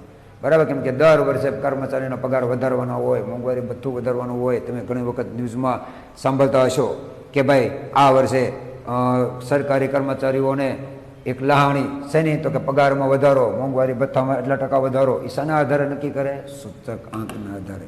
ખ્યાલ આવ્યો? ત્યારબાદ માનવ વિકાસ, હ્યુમન રિસોર્સ. માનવ વિકાસની કક્ષા જે ગરીબી રેખાની નીચે જીવે છે એનાથી ઉપરની કક્ષામાં આવ્યા કે નહીં, આ બધા જે માનવ વિકાસ 3 ભાગમાં હોય. એ 3 જે કક્ષા છે, મધ્યમ, ગરીબી અને ઉચ્ચ કક્ષા. એ જે કક્ષામાં ફેરફાર કેટલા ટકા થયો એ ફેરફાર દર્શાવવા માટે માનવ વિકાસનો સૂચકાંક શોધવાનો હોય છે. ગરીબી રેખાની નીચે 2018માં આટલા ટકા લોકો હતા. ફોર એક્ઝામ્પલ 68% લોકો. તો હવે 2021માં એ ટકાવારીમાં ઘટાડો થયો છે. ગરીબી રેખામાં ટકાવારીમાં ઘટાડો થયો તો કે ભાઈ 50%. તો એનો મતલબ 18% ઘટ્યું. બરાબર? એ કક્ષા નક્કી કરવા માટે માનવ વિકાસનો. ત્યારબાદ જીવન ધોરણ. લોકોના જીવન ધોરણમાં કેટલો ફેરફાર થયો, અપેક્ષિત આયુષ્ય અને શિક્ષણનું સ્તર, આના વિશે વિસ્તૃત માહિતી તમે ઇકોનોમિક્સમાં અભ્યાસ કરશો. ઇકોનોમિક્સમાં તમારા આના વિશે ઘણી બધી માહિતી આવે છે, બરાબર. એટલે માનવ વિકાસમાં કુલ 4 પ્રકારના મુદ્દાઓનો સમાવેશ થાય છે: માનવ વિકાસની કક્ષા, જીવન ધોરણ, અપેક્ષિત આયુષ્ય અને શિક્ષણ. ક્લિયર? તો આને નક્કી કરવા માટે પણ તમારે સૂચકાંક ઉપયોગમાં આવે છે. ત્યારબાદ આવે છે રાષ્ટ્રીય આવક. દેશની આર્થિક સ્થિતિના મૂલ્યાંકન કરવા માટે તેમજ પંચવર્ષીય યોજનાઓના જે લક્ષ્યાંકો છે એ નક્કી કરવા માટે આવનારા સમયમાં પંચવર્ષીય યોજનામાં શું ફેરફાર કરવો, બરાબર, એના માટે તમારે રાષ્ટ્રીય આવકનો સૂચકાંક શોધવામાં આવે છે. એક વસ્તુ તમને હું નોટ કરી દઉં કે સૂચકાંકના ઉપયોગોમાં જેટલા અહીંયા નીચે તમને ઉપયોગો આપેલા છે, જેટલા પ્રકારો આપેલા છે, એમાંથી તમને શોર્ટ ક્વેશ્ચનમાં ગમે એમ કરીને તમને પ્રશ્ન પૂછશે, કેમ કે આખો સવાલ એક સાથે ક્યાંય પૂછાતો નથી. એટલે મહેરબાની કરીને જે સૂચકાંક હું તમને અહીંયા શીખવાડું છું એ સૂચકાંક ખૂબ જ ધ્યાનથી વ્યવસ્થિત આપણું પોતાનું સમજીને જ આપણે એને મહેનત કરીશું. ક્લિયર? આ કોઈ બીજાના માટે નથી, આ ફક્ત આપણા અને આપણા માટે જ છે. અને પરીક્ષામાં પૂછાય છે તો આપણે જ લખવાનું છે, બીજા કોઈ એને લખવા આવશે નહીં. ક્લિયર? તો આગળ વધીએ. આગળ વધતા પહેલાં ચાલો થોડુંક નીચે આપણે પહેલાં શરૂઆતમાં પહેલો કયું હતું? વ્યાપારી પરિસ્થિતિ, ત્યારબાદ જથ્થાબંધ ભાવનો સૂચકાંક, ત્યારબાદ જીવન નિર્વાહ ખર્ચનો સૂચકાંક, ત્યારબાદ માનવ વિકાસનો સૂચકાંક, ત્યારબાદ રાષ્ટ્રીય આવકનો સૂચકાંક, અને હવે ઔદ્યોગિક ઉત્પાદનનો સૂચકાંક. ઔદ્યોગિક ઉત્પાદન એટલે તો કે જે ઉદ્યોગો ચાલે છે, બરાબર, અને જે હુન્નર નાના જે ઉદ્યોગો ચાલે છે, એટલે કે ઔદ્યોગિક અને હુન્નર ક્ષેત્રે જેટલા ઉદ્યોગો ચાલે છે એ બધા ઉદ્યોગોમાં કેટલું ઉત્પાદન થયું, 2010માં કેટલું ઉત્પાદન થતું, 2012માં, 2020માં, 2021માં ઉત્પાદનમાં વધારો થયો કે ઉત્પાદનમાં ઘટાડો થયો, એના અભ્યાસ કરવા માટે ઔદ્યોગિક ઉત્પાદનનો સૂચકાંક શોધવામાં આવે છે, બરાબર. ત્યારબાદ કૃષિ પેદાશનો સૂચકાંક જનરલી લગભગ મારા ખ્યાલ મુજબ એક ક્ષેત્ર સૂચકાંકમાં સમાવેશ થઈ જશે. કોઈ ક્ષેત્ર એવું બાકી નહીં રહે કે જે સૂચકાંકથી અલિપ્ત હશે, સૂચકાંકથી વિમુખ હશે. ખ્યાલ આવ્યો? તો અહીંયા કૃષિ પેદાશ પણ સમાવેશ થઈ ગયો. કૃષિ પેદાશના ભાવમાં જે ફેરફાર થાય છે એનો અભ્યાસ કરવા માટે પણ આ કૃષિ પેદાશનો સૂચકાંક શોધવામાં આવે છે. આયાત નિકાસ, કેટલી વસ્તુ આપણે આયાત કરવી, કેટલી નિકાસ કરવી, આયાત કરવાથી કેટલો દેશને રાષ્ટ્રીય આવકમાં ફાળો વધે છે કે નહીં, ઘટે છે, તો એ આખી નીતિ ઘડવા માટે અને વિદેશી હુંડિયામણની કેટલી જરૂરિયાત છે એ જરૂરિયાત નક્કી કરવા માટે પણ આયાત નિકાસનો સૂચકાંક શોધવામાં આવે છે. ત્યારબાદ આવે છે ધંધા રોજગારનો સૂચકાંક. આપણા દેશમાં 2012માં કેટલી રોજગારી હતી, અત્યારે 2021માં કેટલી રોજગારી મળી. ઘણી વખત મોદીજી આપણને એના જ્યારે વક્તવ્ય ચાલતા હોય ત્યારે વક્તવ્યમાં આપણે ઘણી વખત કહેતા હોય કે ભાઈ આટલી રોજગારી આપણે વધી છે, આટલી રોજગારી બેરોજગારી ઘટી છે. તો એ રોજગારી વધીને ઘટી એ આંકડા ક્યાંથી આવે? તો કે ધંધા રોજગારના સૂચકાંક ઉપરથી ખબર પડે. એનું ચિત્ર ત્યાંથી જ રજૂઆત થાય. ત્યારબાદ મૂડીરોકાણ. તમે જે અલગ અલગ પ્રકારના શેર અને સ્ટોક બજારમાં જ્યારે ફેરફાર તમે રોકાણ કરો છો ત્યારે એ રોકાણમાં જે ફેરફાર થાય છે, જે વધઘટ થાય છે, અને એ જે રોકાણની ગતિશીલતા એટલે કે એનું જે ગતિ છે કેટલી સ્પીડમાં ચાલે છે, બરાબર, એ દરેક વસ્તુનું તમારે આંકડાની માયાજાળમાં જો તમારે આંકડા જાળવા હોય તો એ બધા પ્રકારના સૂચકાંક તમારે શોધવા પડે. ક્લિયર? ત્યારબાદ જે વસ્તુનું મેન્યુફેક્ચર આપણે ભારતમાં થાય છે એના માટેનો જે કાચો માલ છે એ કાચા માલની આયાત અને નિકાસ કરવા માટે એની કેટલી શક્યતાઓ છે એ શક્યતાઓનું મૂલ્યાંકન કરવા માટે પણ તમારે શું શોધવું પડે? સૂચકાંક. તો આજે દરેક પ્રકારના સૂચકાંક આપણને ઉપયોગી બને જ. કોઈ પણ ક્ષેત્રમાં ગમે ત્યાં, બરાબર, ડાયરેક્ટલી આપણને સરસ મજાના આવા ફેરફારો આપણને જોવા મળે. અને એ ફેરફારનો ઉપયોગ આપણે કેવી રીતે કરીએ છીએ રાષ્ટ્ર માટે, આપણા માટે, બરાબર, તો એ વસ્તુ આપણે અહીંયા શીખ્યા. ત્યારબાદ આપણે આગળ વધીએ. તો આગળ વધવા માટે શરૂઆતમાં પહેલાં એક સરસ મજાની વાત તમને એ કરી દઉં કે હવે જે આપણે સવાલ શીખવાના છીએ એ પણ તમારે પરીક્ષામાં 2 માર્ક્સમાં પૂછાય છે. જોકે અત્યારે છેલ્લા 3-4 વર્ષમાં એ સવાલ પૂછાણો નથી, પણ એ સવાલ ઘણી વખત એ પૂછાય છે, બરાબર. એટલે માટે એને આપણે ખાસ યાદ રાખીશું અને એનું કન્ટેન્ટ આપણે સમજીશું. એનો કન્ટેન્ટ સમજવા માટે આપણી પાસે સરસ મજાનું એક શબ્દ છે, સરસ મજાનું એક વાક્ય આપ્યું છે. વાંચો શું આપ્યું છે? બેરોમીટર. બરાબર, બેરોમીટર સમજવાનું છે. બેરોમીટર એટલે જે બેરા હોય ને એને સંભાળે એટલા માટેનું જે સાધન છે એ બેરોમીટર, એને બેરોમીટર ન કહેવાય. બરાબર, બેરોમીટર એટલે શું? હવામાન, હવાનું દબાણ, વાવાઝોડું ને વરસાદની આગાહી કરવા માટે જે ઉપયોગમાં આવે એનું સાધનને બેરોમીટર કહેવામાં આવે છે. બરાબર, તો આ બેરોમીટરનું કાર્ય છે, યાદ રાખજો. જેમ બેરોમીટર હવામાન, હવાનું દબાણ માપવાનું, વાવાઝોડું, વરસાદની આગાહી કરવા માટે જે ઉપયોગી બને છે, એમ સૂચકાંક પણ શું ઉપયોગી બને? તો કે દેશની સમગ્ર આર્થિક પ્રવૃત્તિ, હમણાં આપણે ઉપર બધા મુદ્દા જોયા. બરાબર, આર્થિક પ્રવૃત્તિ છે, વેપારી પ્રવૃત્તિ છે, સામાજિક પ્રવૃત્તિ છે. આ જેટલી આર્થિક અને વેપારી અને સામાજિક પ્રવૃત્તિ છે એમાં જે કાંઈ ફેરફાર થાય છે એ ફેરફાર માપવાનું અને એનો તુલનાત્મક અભ્યાસ કરવાનો અને ભવિષ્ય માટે આર્થિક નિર્ણયો લેવા માટે આ અગત્યનું સાધન છે. એટલા માટે જ સૂચકાંકને દેશના અર્થતંત્રનું શું કહેવાય છે? બેરોમીટર. અથવા બીજી રીતે પણ તમને પૂછશે કે ભાઈ અર્થતંત્રની પારાશીશી છે. બરાબર, વેરી મોસ્ટ ઇમ્પોર્ટન્ટ, સૌથી વધારે મહત્વની વાત એ કે આ વાક્ય જે સેકન્ડ નંબરનું વાક્ય છે ને, સેકન્ડ નંબરના વાક્યમાં તમે કોઈ પણ પ્રકારના ફાંકા મારતા નહીં. બરાબર, એટલે મહેરબાની કરીને યાદ રાખજો. પહેલાં તો બેરોમીટરનું કાર્ય શું એ તમારે પહેલા મુદ્દામાં સમજાઈ દેવાનું, ત્યારબાદ સૂચકાંકનું મહત્વ શું એ તમારે બીજા મુદ્દામાં સમજાઈ દેવાનું. તેથી છેલ્લે લખી નાખવાનું કે સૂચકાંકને અર્થતંત્રનું બેરોમીટર કહેવામાં આવે છે. ક્લિયર? પહેલાં બેરોમીટરનું મહત્વ, સૂચકાંકનું મહત્વ, છેલ્લા વાક્ય પૂરું, જે આપણે સૌ જવાબ માગ્યો હોય એ દર્શાવી દેવાનું. તેથી સૂચકાંકને દેશના અર્થતંત્રનું બેરોમીટર કહે છે. ક્લિયર? આ આખી પ્રાથમિક માહિતી આપણે અહીંયા પૂરી કરી અને હવે આપણે જે શીખવા જઈ રહ્યા છે એમાંથી પણ તમારે શોર્ટ ક્વેશ્ચન પૂછાય છે. એ શોર્ટ ક્વેશ્ચન જે પૂછાય છે એ ખાસ આપણે નાનામાં નાની બાબતો ધ્યાનમાં રાખીએ તો ગુજરાતીમાં કહેવત છે પ્રમાણે આપણે બધી વસ્તુ સાકાર થાય. ટીપે ટીપે સરોવર ભરાય. એમ નાની નાની બાબતો આપણે જ્યારે ધ્યાન રાખીએ ત્યારે બધી વસ્તુ આપણે ભેગી કરી શકીએ. આગળ જે પરીક્ષામાં પાસ કેવી રીતે થવાય, પરીક્ષામાં ઉત્તમ પરિણામ કેવી રીતે લાવી શકાય, એ બધી વસ્તુ આપણે પહેલા જ લેક્ચરમાં બરાબર આગળ આપણે શીખ્યા. હવે આપણે આગળ શીખવાના છીએ આધાર વર્ષ.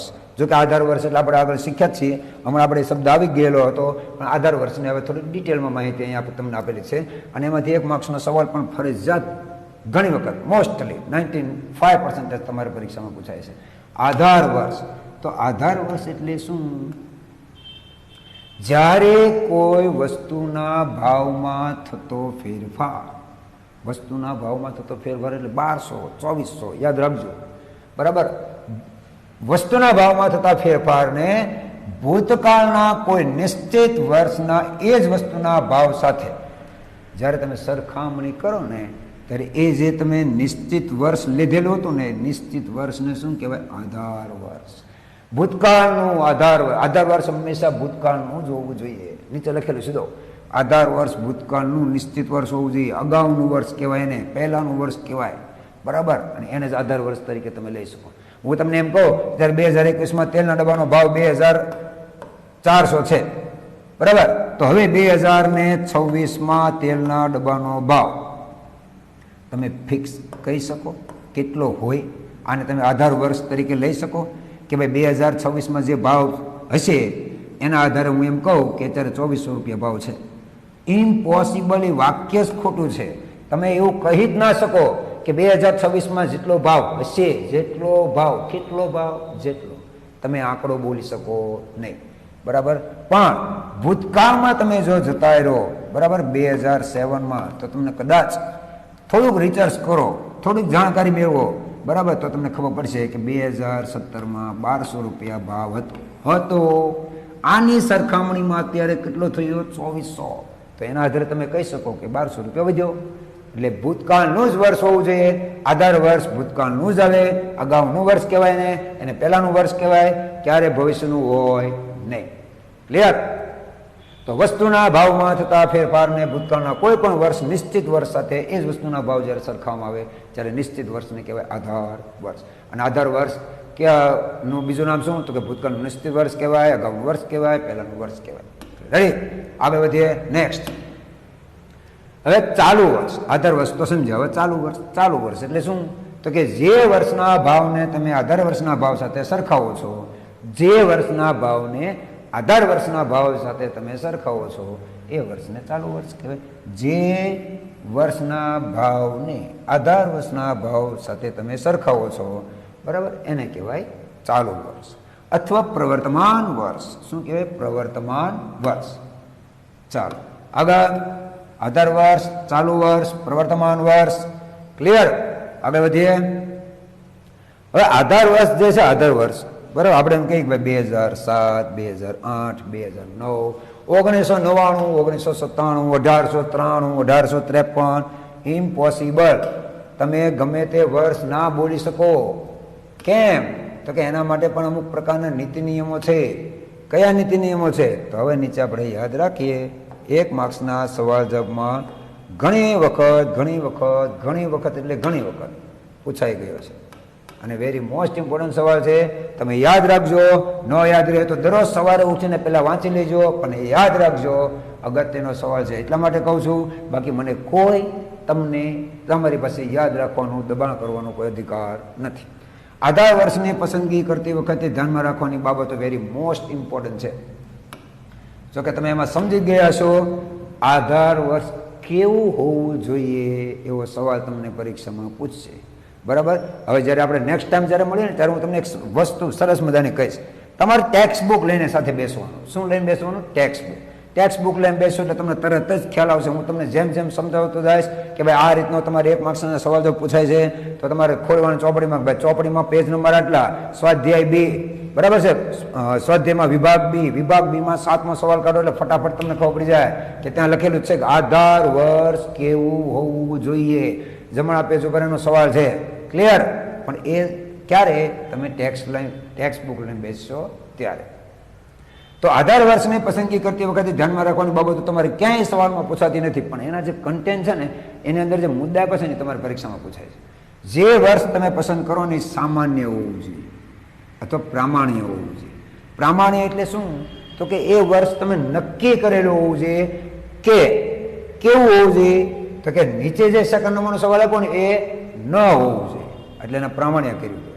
સરકાર માન્ય હોવું જોઈએ. સરકારે એ વર્ષને સામાન્ય વર્ષ જાહેર કરેલું હોવું જોઈએ કે એ વર્ષમાં કોઈ પણ પ્રકારની ઘટના બનેલી હોવી ન જોઈએ. કોઈ પણ ઘટના એટલે કેવી ઘટના? નીચે આપી છે, વાંચો.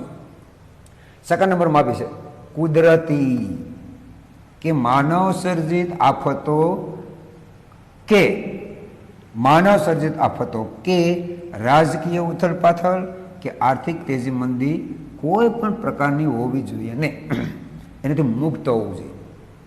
એ વર્ષમાં છે ને, હાવ તમને સરળ ભાષામાં સમજાવી દઉં, જે તમે આધાર વર્ષ તરીકે પસંદ કરો ને એ વર્ષમાં કોઈ પણ પ્રકારની આવી ઘટના બનેલી ન હોવી જોઈએ. ફોર એક્ઝામ્પલ, અતિ વરસાદ, અતિવૃષ્ટિ, ખૂબ જ વરસાદ પડ્યો, બધી વસ્તુ નાશ પામી, એવું ન હોવું જોઈએ. અનાવૃષ્ટિ, વરસાદ જ ન પડે, દુકાળ, વધારે વરસાદ ન પડવો જોઈએ, ઓછો વરસાદ ન પડવો જોઈએ, બરાબર. ધરતીકંપ, બધું ભૂકંપ આવ્યું, નાશ થઈ ગયો. 2000ની સાલ, તો 2000ની સાલ છે ને, 2000ની સાલમાં ભૂકંપ આવેલો હતો, યાદ કરો.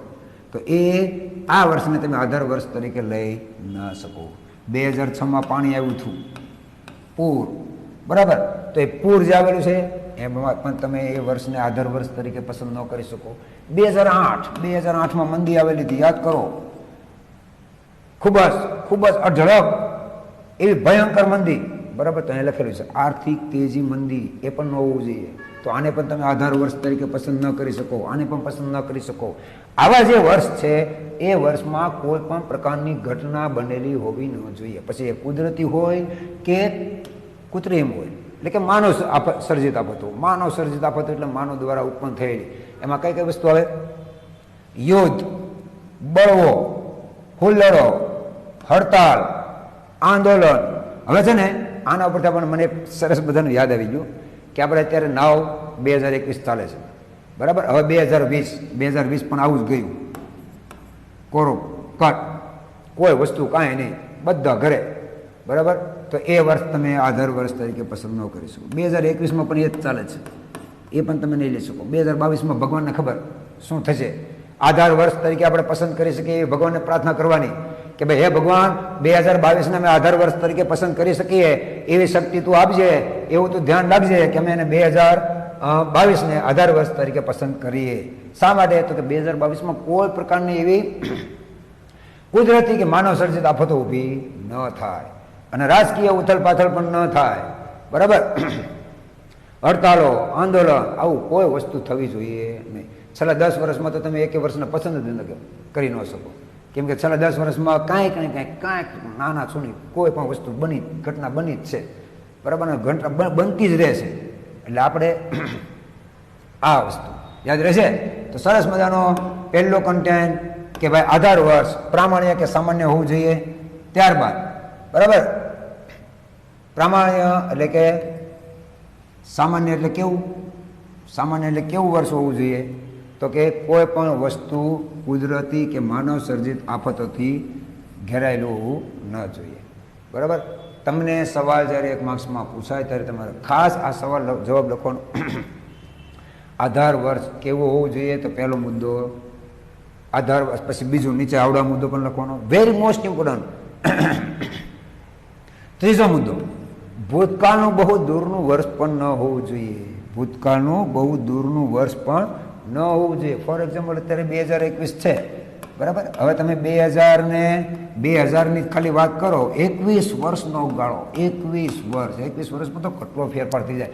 21 વર્ષ ને 21 દિવસમાં ફેરફાર થઈ જાય, બરાબર. આજે જે વસ્તુ તમે પસંદ કરીને આવ્યા હોય, જે વસ્તુ ખરીદીને આવ્યા હોય, 21 દિવસ પહેલા એ વસ્તુ અપડેટ હોય, નવી હોય, અને જ્યારે તમે એ વસ્તુ ખરીદીને આવો ને 21 દિવસ જતા રહે તો 21 દિવસમાં બીજી એના કરતાં અપડેટ ઘણી બધી વસ્તુ આવી ગઈ હોય, તો 21 દિવસમાં તમે વસ્તુ જો જૂની થઈ જતી હોય તો આ તો 21 વર્ષની વાત છે.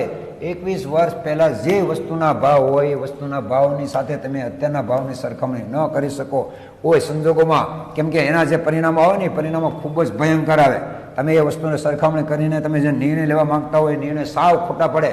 એટલા માટે ભૂતકાળનું બહુ દૂરનું વર્ષ હોવું જોઈએ નહીં. ખૂબ જ અગત્યનો સવાલ છે. બસ પૂરું. આધાર વર્ષ કેવું જોઈએ, પ્રામાણિક કે સામાન્ય વર્ષ હોવું જોઈએ, કુદરતી માનવ સર્જિત રાજકીય ઉથલપાથલ કે આર્થિક તેજી મંદીથી મુક્ત હોવું જોઈએ, ભૂતકાળનું બહુ દૂરનું વર્ષ ન હોવું જોઈએ. ક્લિયર. હવે ધારો કે તમને એવો મગજમાં સવાલ ઊભો થાય કે સર તમે હમણાં જસ્ટ કહ્યું કે છેલ્લા 10 વર્ષમાં કાંઈક ને કંઈક ઘટના બનતી રહેશે, એક પણ વર્ષ એવું ખાલી ગયું નથી કે જેમાં કાંઈક ને કંઈક ન બન્યું હોય. તો હવે અમારે આ જેટલા વર્ષો છે છેલ્લા 10 વર્ષ એનો અમારો સૂચકાંક શોધવો કે નહીં, બરાબર. તમારા સૂચકાંક એના વગર મને ખબર કેમ પડે કે આગામી સમયમાં આપણે કયા કયા નવા નીતિ નિયમો લાવવા, નવી યોજનાઓ બહાર પાડી, નવી નીતિઓ ઘડવી, ખબર કેમ પડે. તો એના માટે સરસ મજાનું એક બીજું વાક્ય અહીંયા તમને એનો પણ વિકલ્પ આપ્યો છે, વાંચો. જો અસામાન્ય પરિસ્થિતિવાળું વર્ષ ઉપલબ્ધ ન હોય, અસામાન્ય એટલે એમાં કાંઈ બનેલું ન હોવું જોઈએ, ન હોય તો પછી ભૂતકાળના જે કાંઈ વર્ષો છે, બરાબર, એમાં તમારે એ જે ભૂતકાળમાં અમુક વર્ષોમાં બન્યું હોય એને તમારે સરેરાશ લેવાની. શું લેવાની? સરેરાશ. ફોર એક્ઝામ્પલ હું એમ કહું 2017, 2018, 2019.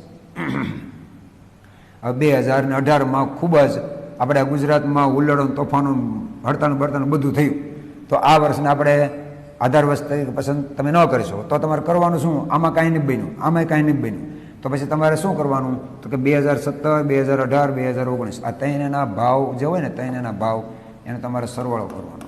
એ સરવાળો કરીને પછી ભાગાકાર ત્રણ કરી નાખવાનું એટલે એવરેજ આવી જાય. નો આનું હાલે, નો આનું હાલે અને નો આનું હાલે, એકેનું ન ચાલે, બરાબર. ત્રણેયની એવરેજ લઈ લેવાની. એટલે અહીં તમને એવરેજ કીધી છે. ચલ મૂલ્યોના સરેરાશને તમારા આધાર વર્ષ તરીકે લેવાનું, બરાબર. એટલે કોઈ એક વર્ષને સ્પેસિફાય આપણે ન કરીએ અને આપણે એવું પણ કહી શકીએ કે ભાઈ આજે જે વર્ષમાં કાંઈ ઘટના બનેલી છે એ ઘટનાને અમે ક્યાં ધ્યાનમાં લીધી? અમે તો સરેરાશ ભાવ ધ્યાનમાં લીધો, એને આગળના વર્ષને એને પછીના વર્ષને ધ્યાનમાં લીધું. ક્લિયર?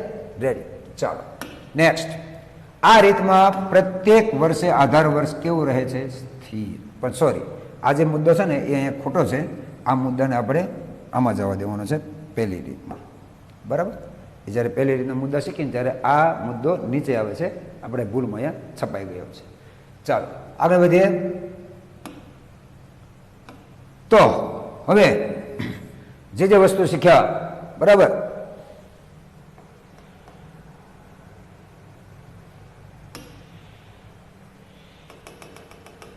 આધાર વર્ષ પસંદ કરવાની રીતો પરીક્ષામાં તમારે પૂછાય છે.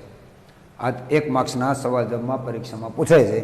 આધાર વર્ષ પસંદ કરવાની રીતો કેટલી કઈ કઈ? વેરી મોસ્ટ ઇમ્પોર્ટન્ટ સવાલ. નંબર 1, કુલ 2 રીત છે. એમાં નંબર 1 અચલ આધારની રીત અને પરંપરિત આધારની રીત. તમારે દાખલા પણ પૂછાય છે આના ઉપરથી 2 માર્ક્સના 3 માર્ક્સમાં. અચલ આધારની રીત અને પરંપરિત આધારની રીત. એમાં અચલ આધારની રીત એટલે સ્થિર આધાર, બરાબર? આધાર ફિક્સ જ હોય. આમાં આધાર ફિક્સ ન હોય, સમયે સમય બદલાતું હોય, બરાબર? એટલે અચલ આધારની રીત. અચલ આધારની રીત જે છે એ અચલ આધારની રીતમાં કયા કયા મુદ્દા આવે તો એ આપણે શીખીએ, એ આપણે તૈયાર કરીએ. અને તૈયાર કરવાની સાથે સાથે આપણને દાખલામાં પણ ઉપયોગમાં આવશે. એટલે ખાસ અગત્યનું ધ્યાનથી આપણે શીખીશું અચલ આધારની રીત. પેલો એક મુદ્દો જે ઉપર છે એ મુદ્દો આપણે નીચે ઉતારવાનો છે. મને યાદ કરાવજો, ક્યારેક આપણે વસ્તુ ભૂલી જઈએ. પહેલું, આ રીતમાં સામાન્ય ઘટનાવાળા વર્ષને જ તમારે સ્થિર ગણવાનું. પ્રામાણ્ય વર્ષ હોય, આધાર વર્ષ હોય, આપણે પ્રામાણ્ય વર્ષ હોય એને આપણે આધાર વર્ષ તરીકે લેવાનું છે. ચાલો આગળ. આધાર વર્ષની ચલ કિંમત સાથે વર્તમાન સમયની જે ચલ કિંમત છે એને સરખાવી અને આપણે સૂચકાંક મેળવવામાં આવશે. એ પણ આપણે અગત્યનું નથી. અગત્યનું હવે નીચે છે. આ જે છે ને એ ખૂબ જ અગત્યનું છે, ખૂબ જ અગત્યનું છે, ખૂબ જ અગત્યનું છે. સૂચક આંક, અચલ આધારે સૂચક આંક. અહીંયા આપણે એ વસ્તુ લખવાની છે, બરાબર? અચલ આધારે સૂચક આંક. ચાલુ વર્ષની કિંમત છેદમાં આધાર વર્ષની કિંમત. હવે છે ને આ મેં કઈ રીતે તમને બતાવી છે? અચલ આધાર. જોજો, આને પછી છે ને આપણે બીજી રીત શીખવાના છે. કઈ? પરંપરિત આધારની રીત, બરાબર? આપણે ખાલી સૂત્ર જ આમાં શીખવાના છે, બાકી કોઈ કન્ટેન્ટ આપણે ક્યાંય પૂછાતું નથી. ડોન્ટ ટેક ટેન્શન નહીં લેતા. આધાર વર્ષની રીતમાં સૂત્ર આ છે અને પરંપરિત આધારમાં સૂત્ર આ જ છે. પણ અહીંયા જે આધાર લખેલું છે ને ત્યાં એક શબ્દનો ખાલી ફરક છે. એક જ શબ્દ ને અગાઉના વર્ષની કિંમત આવશે. એને પરંપરિત આધારની રીતનું સૂત્ર કહેવાય. જો હું તમને બતાવું, કદાચ તમને પેલું એ હોય, બરાબર, તો તમને પેલું એ એટલે વિશ્વાસ નહીં હોય. જો આ કયું સૂત્ર છે? ચાલુ વર્ષની કિંમત છેદમાં આધાર વર્ષની કિંમત એટલે અચલ આધાર સૂચકાંક છે ને. એક જ મિનિટ. હા, સોરી એ અત્યારે નહીં આવે. બીકોઝ એનું કારણ છે કે આપણે આધાર વર્ષની રીત જે છે ને એ આધાર વર્ષની રીતના દાખલા હવે તમને આપેલા છે. એ દાખલા આપણે ગણવાના છે. એટલા માટે તમને ફક્ત આધાર વર્ષની જ રીત અહીં આપેલી છે. પરંપરિત આધારની રીત પછી આવશે.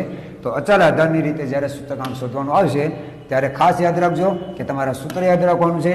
ચાલુ વર્ષને તમારી કિંમતને પહેલાં ધ્યાનમાં લેવાનું. ત્યારબાદ આધાર વર્ષ તરીકે તમે કયું વર્ષ પસંદ કર્યું છે એ તમારે ફોકસ કરવાનું.